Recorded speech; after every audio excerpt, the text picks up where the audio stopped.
Hey everyone, welcome back to the channel. So, I do have an interesting new tale for you all today about a form of magic from my world. Summoning magic, or so it's been named.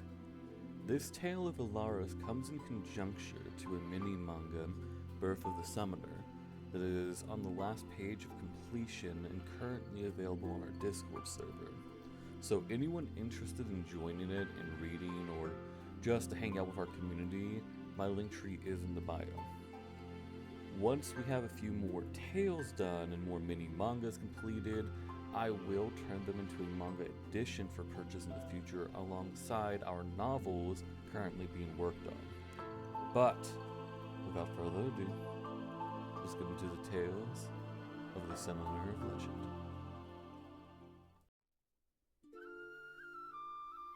The land of Elaris is known for its diversity, rich culture, and the development of magic unseen elsewhere in the world. But before this time, long before the humans sailed across the seas and discovered this new world, and longer still, before elves shared the secrets of summoning magic, one elf among them did something to change the course of history for all who live in Elaris. The elves, with their long lives, had more time than most to study magic. Some forbidden even to the elves, some mundane, but some that let you reach into the weave itself. While the people of Elaris might believe they can reach through this veil between their world and the realm where magic flows like the air we breathe and the water we drink, they didn't realize that the weave flowed through them, and they learned to harness it, not that they reach through and control the power of the weave itself. But a long time ago, an elf by the name Ophelia Silverstrider began to notice her magic was waning, and she was willing to do anything to keep it. So, after trying tirelessly to find any form of known magic that might solve her ailment and coming up short, she began trying to make new forms of magic by mixing the old with the new. She began carving crude archaic magic circles into the floors, surrounding them with candles and incense from the most ancient times, when her people first learned to use and focus magic. She began to focus not on the magic flowing through her, but instead on how to flow through the current back to its source, forcing herself to reach into the weave directly in the hope of finding the source of her weakening state and how to reverse her fate. As she focused, pushing through the current, her astral form noticed something between the weave and herself. Something like a cocoon, or even an egg. As she investigated it, she noticed that the magic from the weave flowing to her was in part being absorbed by this egg, and that its size was blocking most of her magic channels. Fearing that if it grew more, it would block her magic completely, she reached out to it, attempting to dislodge it and understand what it might be. But when she touched it, it cracked. Before she even had a moment to process what was happening to her, she was yanked back into her body, causing her to gasp violently. When she looked around, bewildered from such a violent awakening, she saw the egg still cracked in front of her, now in the physical realm.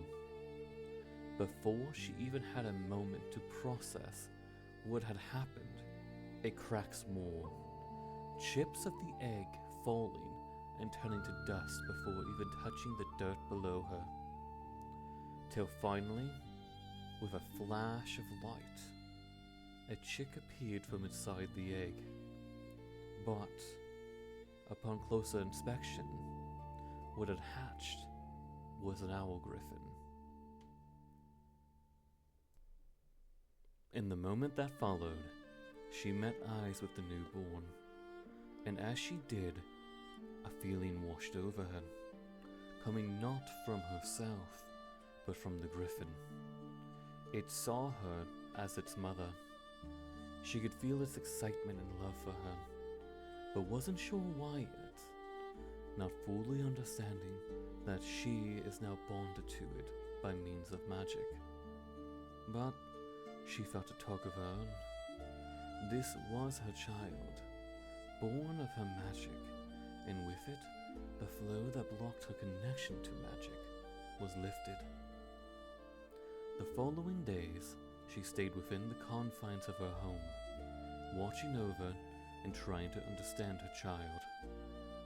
With alarmingly fast speeds, the creature came into full size, and by the end of the week, she was feeling confident in her magic fully returning and the griffin being able to fend for itself. She began thinking of the others afflicted by similar ailments and wondered if they were incubating something as well, and if so, then maybe their magic could be restored too.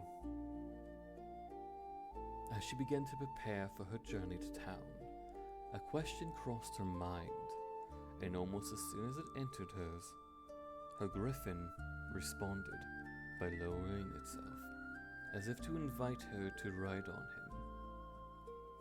With its great speed, the flight to her village was swift, but a beast of this size will draw the attention of many, and so when the elves, with their keen hearing, heard the powerful flapping of its wings, they all came out, looking up with fear and awe. But as soon as it landed, the fears subsided as they saw Ophelia dismounted, stroking its beak, and began to walk towards them. Many of the villagers stammered over their questions, wondering about the owl griffin, how she befriended such a beast, and then a few keen observers noticed her magic had returned, raising more questions than before. She began to explain the ritual she created and performed to find the source of her blockage, and in it, the egg that birthed her griffin. She also offers to teach others who had lost their magic from said waning, in hopes of restoring them to their former glory. Many of the elders and others unafflicted by the waning were cautious about it, or even showed fear and mistrust. But for the souls who had lost who they were, it was a blessing and a chance they couldn't refuse. So, one by one, they began to retrace the steps of Ophelia, using similar techniques, and one by one, they found their magic once again, along with new companions to keep them company.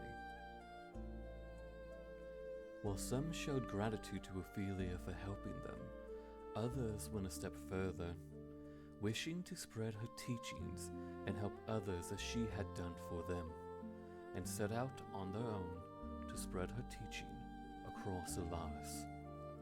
Knowing there are others who were like her scattered across the land, she also continued to spread her teaching until everyone who was waning knew of the magic she found and helped them to become whole again. As time passed and her teaching spread, she found peace in knowing she had done her part to help and restore her people, to be not only the mother of her familia, but also to a new branch of magic. But with time, and an old threat, vampires, rising to plague her people again, she became restless among many other elves, and they sought to try and rid the lands of them once again. While the threat began to wane, and things seemed to calm down over the lands, many of the elves, including Ophelia, were never seen again. Many assumed she retired somewhere quiet to live out her days after what she must have seen, while others feared the worst.